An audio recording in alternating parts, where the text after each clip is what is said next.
Hello everyone, स्वाध्याय के इस 16वें सेशन में जो कि 2 सितंबर का है, इसमें आपका हार्दिक स्वागत है। सब्जेक्ट के रूप में हमारा वर्ल्ड हिस्ट्री और टॉपिक के रूप में फ्रांसीसी क्रांति चल रहा है। हिंदी में हमारा शब्द युग्म का टॉपिक चल रहा है, जबकि अंग्रेजी में हमारा वन वर्ड सब्स्टिट्यूट जो है वो चल रहा है। चैनल का संक्षिप्त परिचय इस प्रकार से, आप यदि नए हैं तो इसे पॉज करके ज़रूर पढ़ें और पिछले वीडियोज़ भी देख लें।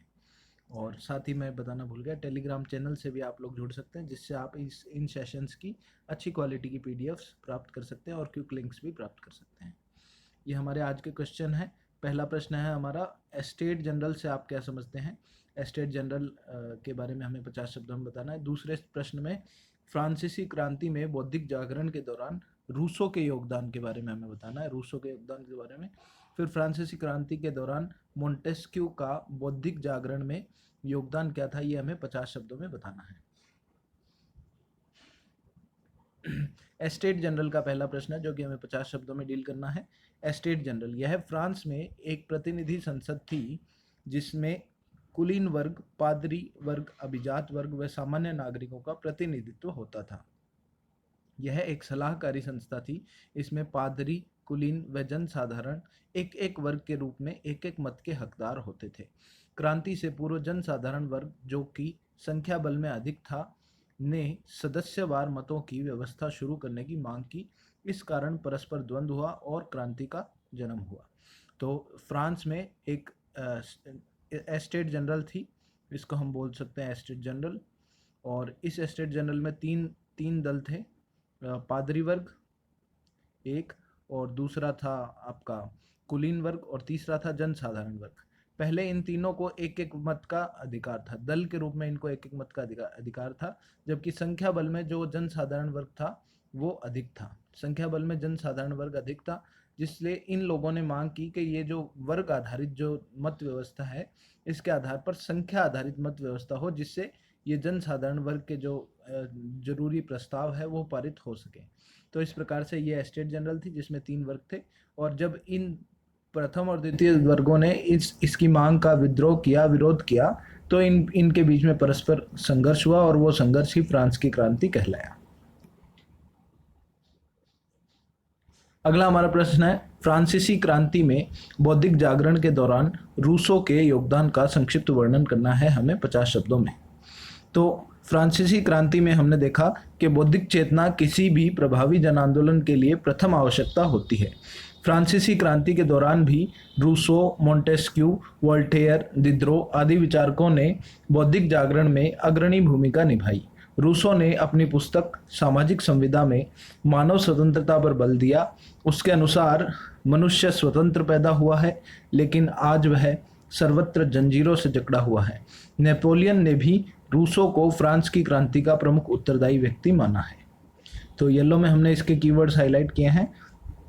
सामाजिक संविदा जो कि रूसो की पुस्तक है, मानव स्वतंत्रता पर इसमें उसने बल दिया है, और उसने कहा है कि मनुष्य स्वतंत्र पैदा हुआ और आज वह स्वतंत्र सर्वत्र जंजीरों से जकड़ा हुआ है। नेपोलियन ने रूसो को फ्रांस की क्रांति का प्रमुख उत्तरदायी व्यक्ति माना है। तो ये दूसरा प्रश्न था। अब हम चलते हैं तीसरे प्रश्न में। फ्रांसीसी क्रांति के दौरान मोंटेस्क्यू का बौद्धिक जागरण में क्या योगदान रहा। तो मोंटेस्क्यू के बौद्धिक जागरण के बारे में पूछा गया में योगदान के बारे में पूछा गया है। तो ऐतिहासिक पृष्ठभूमि को गौर से देखा जाए तो अधिकतर सफल क्रांति व आंदोलन के पीछे एक समृद्ध बौद्धिक जागरण की नींव जरूर नजर आती है। फ्रांसीसी क्रांति के दौरान मोंटेस्क्यू भी इस बौद्धिक जागरण के अग्रदूतों में से एक थे। मोंटेस्क्यू द्वारा दिया गया शक्ति पृथक्करण का सिद्धांत आज भी पूरे विश्व में प्रजातंत्र का आधार बना हुआ है। मोंटेस्क्यू ने अपनी प्रसिद्ध कृति फारस के खेत में फ्रांस के रीति रिवाजों व निरंकुश अत्याचारी राजतंत्र का विरोध किया। तो मोंटेस्क्यू ने शक्ति पृथक्करण का सिद्धांत दिया, जिसमें लेजिस्लेशन, जुडिशरी और एक होगा कार्यपालिका, that is called as executive. तो इन तीनों का शक्ति का पृथक्करण का सिद्धांत मोंटेस्क्यू ने दिया था, जो कि आज भी प्रजातंत्र की एक नींव के रूप में बना हुआ है। चलिए अगले प्रश्न पे चलते हैं। अब इसके कीवर्ड्स जो हैं वो येलो में हाईलाइट किए हैं, और सोर्स मैंने आज इसमें लिखना मेंशन करना भूल गया। इसका सोर्स जो है 11th क्लास की वर्ल्ड हिस्ट्री की जो RBSC बोर्ड की बुक है वो इसका सोर्स है। आप लोग उससे भी इसको कंटेंट को मैच कर सकते हैं, और इससे रिलेटेड और आगे पढ़ना चाहें तो वो भी आप वहाँ से पढ़ सकते हैं। अब हम चलते हैं दैनिक हिंदी अभ्यास में, जो कि डॉक्टर राघव प्रकाश की बुक से लिया गया है। शब्द युग्म हमारा टॉपिक चल रहा है। इससे पहले हमने 44 शब्द युग्म पढ़ लिए हैं, 45वें पे चर्चा करते हैं। आयुक्त, आयुक्त, आयुक्त का अर्थ होता है अनुचित, और आयुक्त का अर्थ है कमिश्नर, जो कि एक पद है। अवर, अपर, अपार, अवर का अर्थ होता है नीचे का, अपर का अर्थ होता है अन्य, पहला या पिछला, अपार का अर्थ होता है असीम या विस्तृत। फिर हम बात करते हैं अम्बुज, अम्बुद और अम्बुधि। अम्बुज का अर्थ होता है कमल, अम्बुद का अर्थ होता है बादल, और अम्बुधि का अर्थ होता है समुद्र। फिर हम बात करते हैं नेक्स्ट अरबी व अरवी। तो अरबी जब होता है वो एक भाषा है, जबकि अरवी एक कंद है जो हम प्राय इन दिनों सब्जी खाते हैं अरवी की। उसके साथ ही असित और अशित। असित जो है वो काला और अश्वेत होता है, और अशित जो है वो खाया हुआ होता है। इसके साथ ही अगला है अवदान और अवधान। प्रशंसित कार्य को बोलते हैं अवदान, और अवधान होता है ध्यान या योग। उसके बाद में अवधि, जो अवधि और अवधि और अविधि।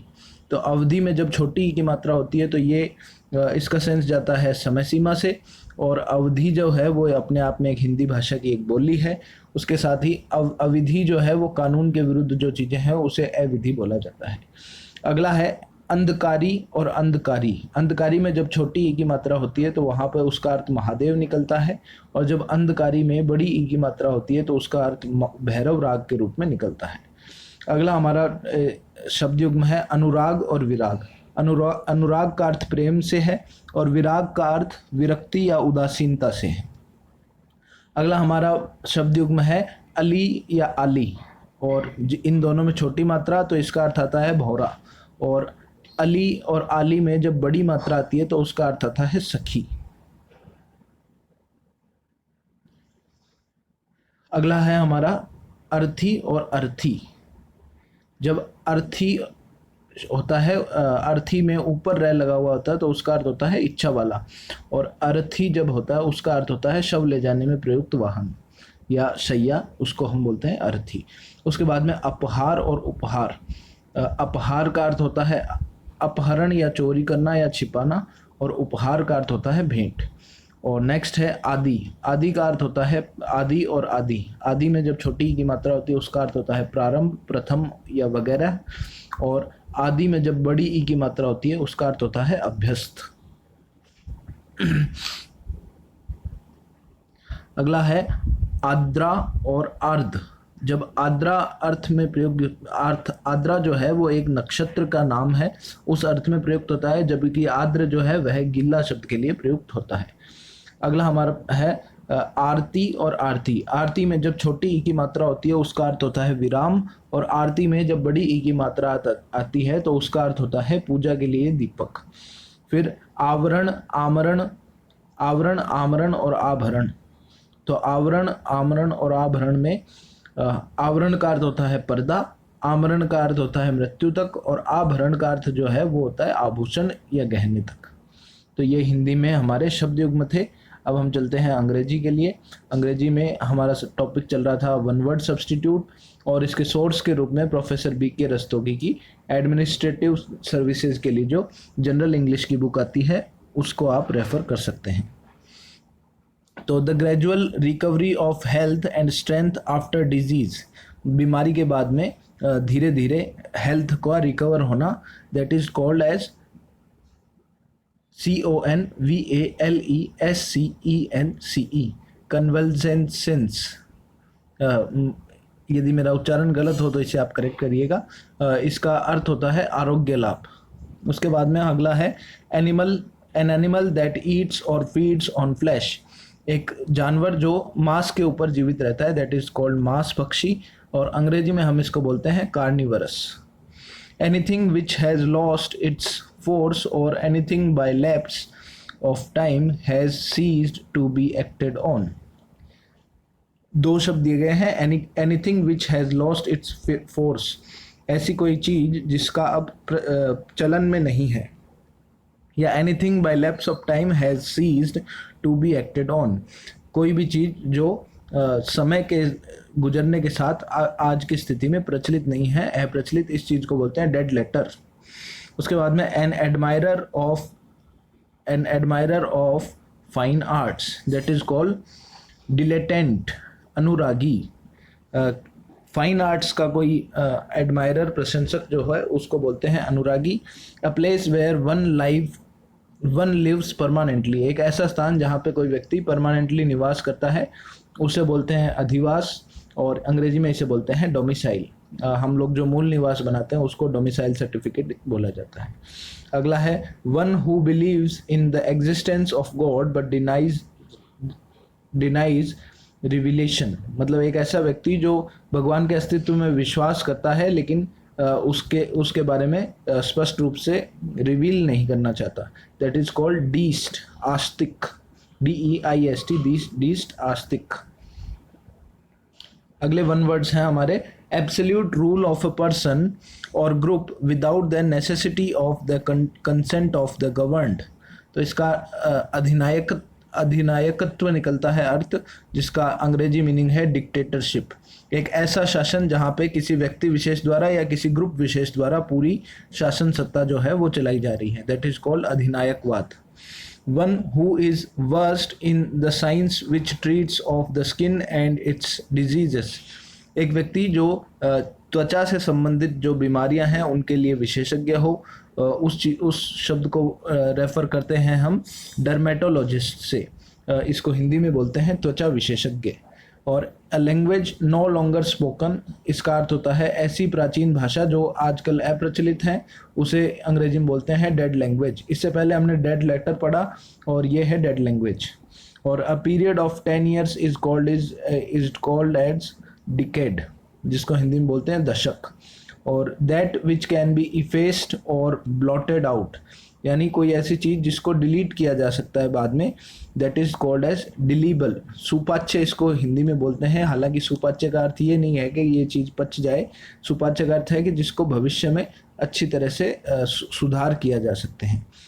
Next is to grow worse, deteriorate, बिगड़ना, DETERIORATE, बिगड़ना। A train proceeding from the principal town that is called down train. तो ये था हमारा आज का सेशन। इसके बारे में आप कमेंट करके बताइएगा ये हिंदी इंग्लिश का कंटेंट आपको कैसा लगा। इसके साथ ही कीवर्ड्स जो हैं वो येलो में हाईलाइट किए हुए हैं, और ये आज के प्रश्न थे। Thank you.